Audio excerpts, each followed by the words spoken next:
Cabbage fry clean చేసుకొని ముందుగా పోసుకోవాలి. పోసిన తర్వాత సాల్ట్ వేసుకోవాలి. చల్లబోలకు వేసుకోవాలి.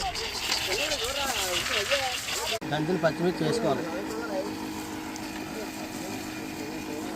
అల్లం వెల్లుల్లి పేస్ట్ వేసుకోవాలి. ఇప్పుడు వేసిన అలా ఒకసారి కలుపుకోవాలి. కలుపుకున్న తర్వాత ధనియాల పొడి కొద్దిగా వేసుకుంటున్నాం.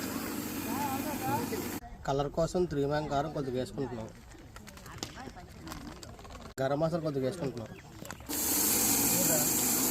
అన్నీ వేసుకున్న తర్వాత ఒకసారి కలుపుకోవాలి.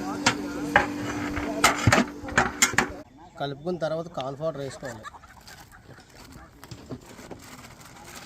శనగపిండి వేసుకోవాలి. వరిపిండి వేసుకోవాలి. పిండిని వేసుకున్న తర్వాత కలుపుకోవాలి. కలుపుకున్న తర్వాత ఆయిల్లో వేసుకోవాలి.